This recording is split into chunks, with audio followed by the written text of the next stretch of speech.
in his Beverly of the largest, a few hundreds of millions there, just hundreds of millions and billions every year. Just spend, spend, spend. But, Mr. Speaker, what about value for money? Mr. Speaker, when the stardust and moonglow of Budget 2024 have settled and the Copperfield effect has disappeared, then what is left is heavy and gray. Like thousands of other Guyanese, I was disappointed that more was not provided for public servants and pensioners to ease the burden of the cost of living. Mr. Speaker, when we examine Budget 2024, it must be in the context of present economic circumstances. Quoting from Guyana Chronicle of December 5th, 2023, the Guyanese economy has tripled in size since the start of oil extraction, and that was at the end of 2029, from one of the lowest per capita GDP in Latin America and the Caribbean in the early 90s.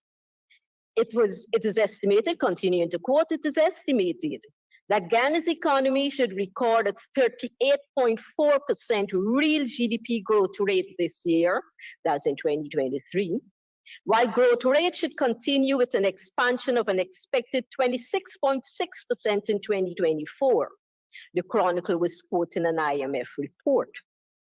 Mr. Speaker, in 2029, the pre-oil year, Guyana's GDP per capita was $6,473.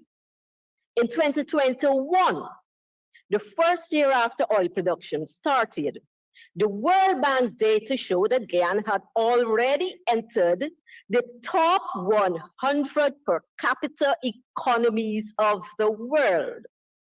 Colleagues before me would have spoken about economic growth, and so it was members of the government side of the House, and rightly so. In 2023, per capita GDP was over $20,000, over $20,000, from $6,473 in 2019 to $20,539 in 2023, some 300% increase. And that, Mr. Speaker, is the context in which this budget has to be examined. For when the economy grows, it is the natural expectation of the masses that they will get more.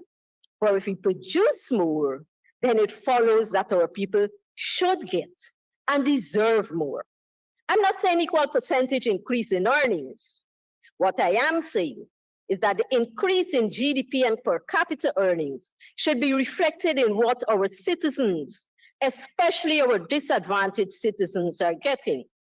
So when the government comes to this House and announces a $3,000 increase for senior citizens and a few $1,000s more for the differently abled in society, then, Mr. Speaker, as we would say, the math's in. Mr. Speaker, my colleagues, the Honorable Ganesh Mahaipal, provided undisputable statistics to show the widening of the divide between the elite and the poor in this country, the humongous salaries of ministers of government. And then my colleague, the Honorable Chris Jones, brought to our attention the paltry salaries of ordinary public servants and the next to nothing increase for those on the lower end of the salary scale. Mr. Speaker, chalk the cheese does not begin to describe it. Mr. Speaker, there's always the ridiculously positive rebuttal of what the coalition did and failed to do. Let this House be reminded that under the coalition government, our petroleum industry came on stream, from discovery to production, in one of the fastest ramp-up the global oil industry has ever seen. It is today the industry that is driving massive growth across all sectors. Mr. Speaker, the PPP of today would want Guyanese to believe that they are pro-poor and a government for the working class. But I say that philosophy died with Dr. Jagan, Dr. Chedi Jagan. As I said, Mr. Speaker, let us examine Budget 2024 in context of economic circumstances. Many would recall, Mr. Speaker, when the PPP came to office in 1992, just within a few months, Dr. Jagan increased minimum wage by 46%.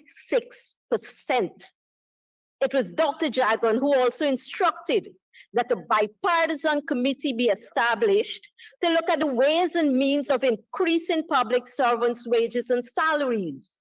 The committee found that wages could be increased between 25% for the lowest band to 15% for the highest band. And that was at the time when Ghana was categorized a heavily indebted poor country. Today, Guyana is the fastest growing economy globally. When GDP per capita is up some 300% in the past 3 years. But this government can only provide a measly, miserly, paltry, skimpy 6.5% salary increase to public servants and insulted the memory of the founder of the PPP. And to compound the misery of the poor working class, the 6.5% increases across the board. So what the elite class in Guyana gets as an increase on their already massive salary could be the full salary for many ordinary citizens. So how better off are people today as compared to 2019, the pre-oil area? There should be no screw face, no anger, no resentment, no vexation. All Guyanese should be walking around comfortable with their pockets. Instead, it is one set of people smiling. The elite who gorge themselves at the trough of super salaries, inflated contracts, and backroom deals. They are smiling all the way to the bank. While the masses, public servants in the 1 to 3 or 5 salary scale, look on from the outside as the rich gets richer and they regress into abject poverty. Mr. Speaker, as I said, what about value for money? As I listened to the Honorable Minister of Finance presenting Budget 2024, the words of Morgan Heritage kept ringing in my ears, and it seems that we got a lot of people in here who like music and movies. The words, do you see anything to smile about? Billions being spent, but at the Bell West Health Center, Region 3, there are elderly persons who cannot get their blood sugar tested. A simple, basic, but life-saving thing as a blood sugar test very often cannot be done because the health center is out of strips. Mr. Speaker, do you see anything to smile about? Mr. Speaker, in April last year, Stabrook News reported that at the West Demerara Regional Hospital, a 16-year-old was admitted on a Friday. And up until the Sunday, when he died, he was not attended to by a doctor. Mr. Speaker, do you see anything to smile about? Or when a pregnant woman dies because she cannot get oxygen at the hospital, do you see anything to smile about? People living at the squatting area at the seaside of Anna Catherine or Reading Hoop Jetty or Perica Mud Flat. Many of them don't even have latrines. Mr. Speaker, do you see anything to smile about? Mr. Speaker, only yesterday, the newly commissioned school at the Willem Region 3, the children had to be sent home. No school, because the washrooms were flooding. Sewage was backed up. The school was commissioned on January 17th this year. And by the 23rd of January, just 2 days, Mr. Speaker, of being occupied, it had to close because sewage was backing up. But I guess that's what you get when friends, family, and favorite turn contractor. And I'm not going to even touch Bamia School because there's nothing there to smile about. Mr. Speaker, while the government boasts of how much they spent building schools in Region 3, the results are the NGSA and CSEC. Apart from the few, is again nothing to smile about. Mr. Speaker, no one on this side of the Assembly is disputing the need for more schools to ensure all our children can find a place into school. But to pluck out a few high performance is nothing but the Copperfield effect. Shine the spotlight on where you want the audience to focus. But there you look in the shadows, yes, the shadows. For there you will learn that at the primary level, some 75% of students who write the National Grade 6 assessment do not, I repeat, do not achieve 75% of the total marks to be earned. Ghana Times of July 8th, out of over 15,000 students who wrote the assessment, more than 11,000 did not get 75% of the marks. This is at the primary level, the bedrock of education. No one, I hope no one, would dispute the importance of primary education. No one is denying the importance of classrooms and books and trained teachers, but there's a disconnect between the inputs into the education system and the outcomes. Mr. Speaker, as a nation, we must not rest until those figures are turned around. Where at the very minimum, 75% of our children achieve at least 75% of the marks at NGSE. Mr. Speaker, this is not about scoring political points and political mileage. This is about the future of our country. Whether we have thugs and beggars in the streets or technicians and other professionals in the yard that the finance minister said we need. What is recommended, Mr. Speaker, because often they say that we come and we don't make recommendations. What is recommended is a task force comprising the ministries of education, human services, security sector, private sector, women agencies such as the Mothers Union, that would examine existing circumstances in each school so as to allow an environment where teachers can transfer knowledge in a safe environment. Let us find out what the problem is and fix it. Because, Mr. Speaker, it's fast becoming a situation where school is not a safe place. The school term just started, just a few weeks ago. And yesterday there was a report at Zeeburg. A parent had its child hit another child in the presence of a teacher. And the teacher was so afraid, too intimidated to do anything about it. Every day, Mr. Speaker, there's bullying. Teachers are threatened with bodily harm. Too often those threats are carried out. At Breeden Hoop Secondary, gangs of young men terrorize students and teachers. How will the billions end this scourge? Mr. Speaker, continue to look at what is taking place in Region 3 under the PPP government and the failure to address the needs of the ordinary people. More than a year ago, at a PPP public meeting on the west bank of Demerara, me personally, asked that the playground at Laratret be rehabilitated. The Honorable Vice President was there. The Honorable Minister Indar was there, and I'm sorry that he's not in the house right now. I spoke with him directly. To date, nothing has been done. The ground remains overgrown. The fence in disrepair. The young men from Laratret and Stanleytown who want to play a little scrubby football on the weekends try to keep a portion clear, but lack the resources to clear the entire ground. And this ground is next door to a school, Mr. Speaker. Still on the West Bank at Bagottville, the same thing. Honorable member, before you continue to tell us about the West Bank, you'll need an extension.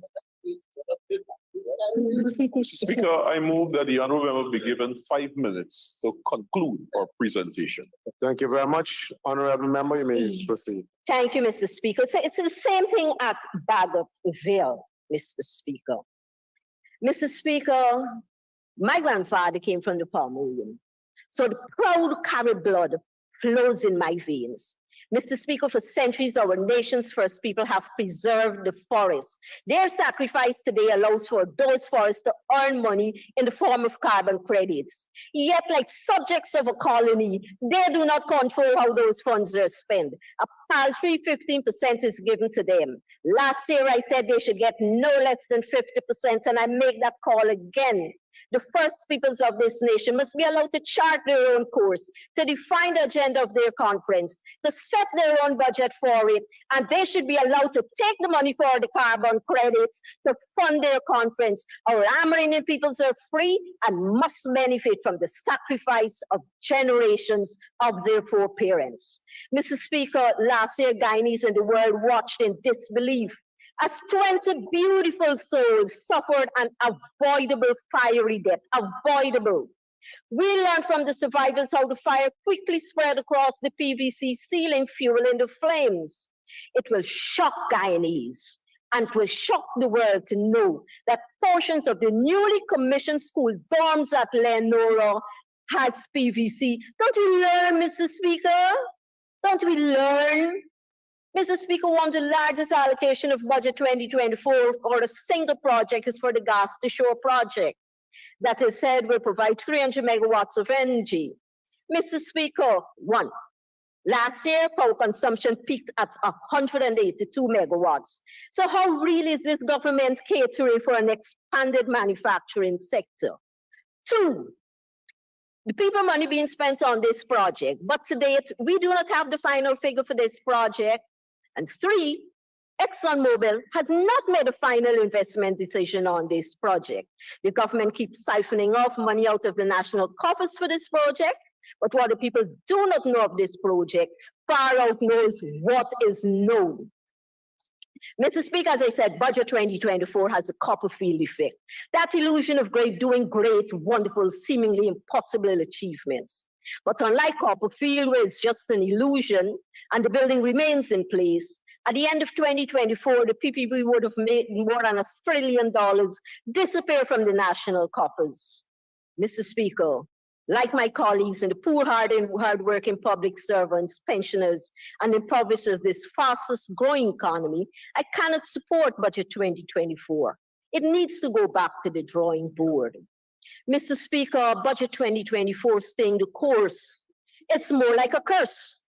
The curse to the memory and legacy of Dr. Chedi Jagan, a curse to our old age pensioners, a curse to our hard-working public servants, a curse to poor people of Guyana, a curse to the yet unborn Guyanese child who on entering the world will be burdened by debt.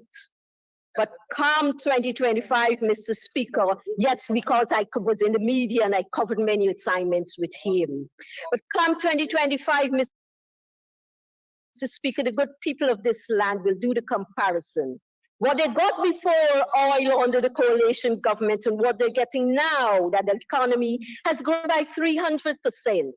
And they will take the red jersey, they will take the money, they'll take the barbecue, attend the free concerts, and they will change course. I thank you, Mr. Speaker.